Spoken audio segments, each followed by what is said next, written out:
One of us got to make it to the league. I think that's what it's going to come down to. Because right now, people taking advantage of us. We can't make a store. We can't like make it an official brand. We can't. Like, it's mad. It's a lot to it. But like in the future, I definitely see us a store or something. I'm trying to be worth $1 billion by the time I'm 25. Ooh, 25. So with me, I got bread right now, but yeah, I'm trying to look. That's what I'm not saying. Like, by the way, don't get it messed up. Like, thank you, Puma. The rules surrounding the eligibility of NCAA athletes are drastically different from what they were just 5 years ago. In 2021, the NCAA passed a new policy that allows all amateur athletes to be compensated for their name, image, and likeness, regardless of the division they play in. Leading up to this huge change, collegiate rules were largely unchanged for about a century. So the young athletes who have found themselves in this moment in time are very fortunate to be enjoying the benefits of the new rules in a way that seemed blasphemous in the past. An athlete like Mikey Williams, for example, has a net worth that's over $1 million. He has a shoe deal with Puma, and he has achieved all this before playing a single game in college. Although Mikey is an outlier in terms of the amount of revenue he's generating, he's just one of more than 450,000 amateur athletes who are making money off of their name, image, and likeness. Without this policy, none of this would be possible. The athletes who are covered by these new guidelines are way more privileged than the many others who came before them. There was a time not too long ago when athletes who were viral, culture-shifting sensations could not make a dime from their name, image, or likeness, even though companies, both large and small, were making millions off of them and building their brands from the work and fame of the young athletes. You can point to many different cases of this in the past, but in my opinion, there's no greater example than Jellyfam. Jellyfam was a group of high school hoopers who took the internet by storm, and while many know about them and the influence they had on basketball fans for a few years, not much is covered about the financial losses and injustice that they faced at the hands of different corporations. In view of the new NCAA policies, what Jellyfam experienced can easily be seen as exploitation and perhaps even financial abuse. For those who are not familiar with the group, Jellyfam was a movement that was started by two young New York hoopers, Isaiah Washington and Jaquay James, when they were only in middle school.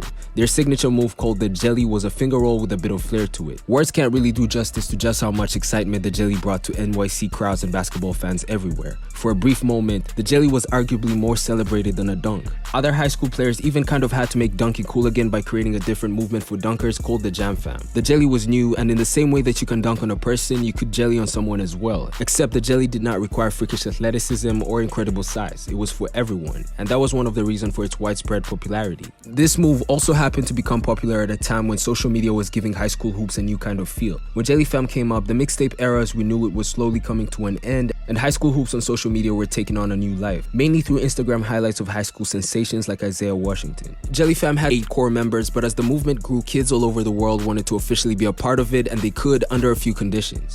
But you gotta jelly 3 times in the game. Someone in Jellyfam gotta either be at the game or you gotta have footage. And it gotta be on someone. It can't just be a regular jelly.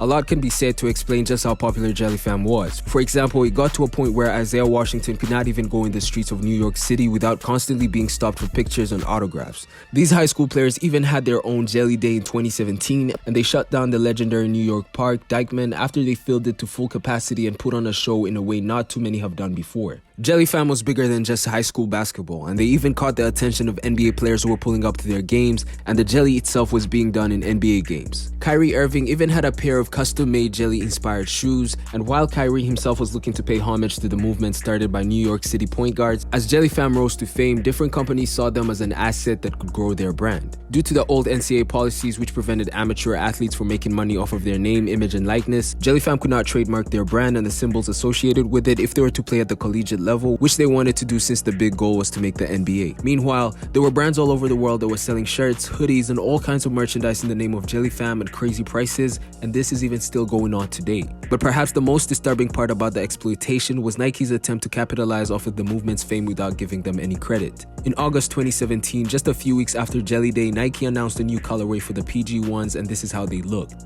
They had the word "score" in bunches on one shoe and grapes on the other. Nike went on to say that the inspiration behind the design was Paul George's love for fresh grapes, but the colorway, the grapes, and the climate in the basketball world suggested otherwise. It was clear that they had copied the design from Jellyfam, and although they technically had the right to do what they did, everyone saw it as a form of plagiarism. They received backlash from different tabloids, news outlets, blogs, and other people on Twitter, including Isaiah Washington, who tweeted saying, "It's crazy, bro. They know I can't, so they take advantage," which he later deleted. The shoes were sold for $90 on the Nike website, and although Nike seems to have scrapped all the details about selling the shoes, a safe estimate of the number of units sold is something like 12,000, because this is the same number that Nike sold for another version of limited edition PG1s called the PG1 Shining. This means that just from those shoes, Nike generated at least $1,080,000 in gross revenue without giving a single dollar to the members of Jellyfam. Before the release of these PGs, Nike had released other shoes that gave the impression that the company was drawing inspiration from Jellyfam, like the KD8 Peanut Butter and Jelly and others. But with those shoes, there wasn't really any solid proof of plagiarism like what we see with the PGs. Brands like Under Armour also collaborated with them on some projects, however, they were not allowed to pay them due to NCAA policies, so all these brands combined might have made upwards of $5 to $10 million from Jellyfam's name, image, and likeness without ever having to give them anything. That also means that these guys were signing autographs of Jellyfam merch that they couldn't earn any money from.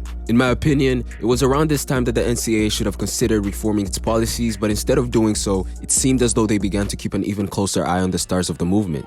In 2017, there was a massive corruption scandal in the college basketball world that involved 8 college teams and many different star players. The FBI found that over $2 million was used in different fraudulent recruiting activities by different coaches and recruiters in the NCAA. 10 individuals were arrested in the investigation, and one of them was Emmanuel Richardson, who was an Arizona Wildcats assistant coach and the same man who recruited Jellyfam member Jahvon Quinerly. Quinerly was the highest ranked guard in Jellyfam, and he was an All-American, ranked 7th at the point guard position and top 30 in his class. Out of all the guards in Jellyfam, it looked like he had the best shot at the league. He committed to Arizona as a junior in high school, but following the arrest of Richardson, FBI documents revealed that the assistant coach allegedly paid one recruit a $15,000 bribe. Although the recruit was not named, the documents stated that the player verbally committed to attending Arizona on or about August 9th, 2017. Quinerly had verbally committed to Arizona on the 8th of August 2017. I'm not saying that Jahvon Quinerly did it, and he neither confirmed nor denied the allegations, but the incident led to him decommitting from the school and committing to Villanova instead, and this was the first of many incidents that stunted his development as a player. You would think that the eventual changes in the NCAA policies were a result of trying to create a more fair experience for collegiate athletes,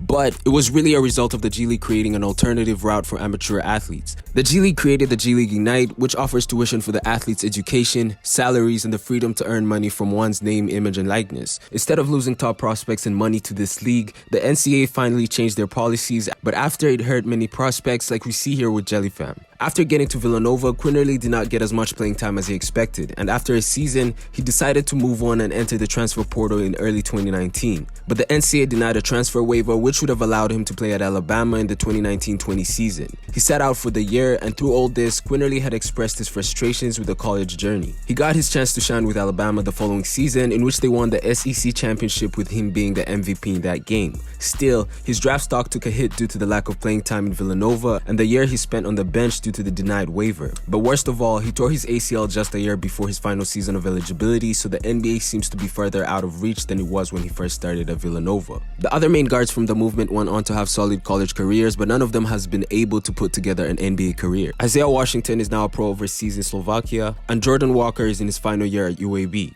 The fact that they were still able to make their mark on the collegiate and professional level proves that they succeeded at basketball. However, I hope that I made it clear that due to different reasons, most of which were out of their control, the success of Jellyfam was limited by individuals and corporations, which included the NCAA. Hope you enjoyed the video. Like and subscribe for more videos like this. Until next time, peace. To be honest, we just expanded because it was getting us girls.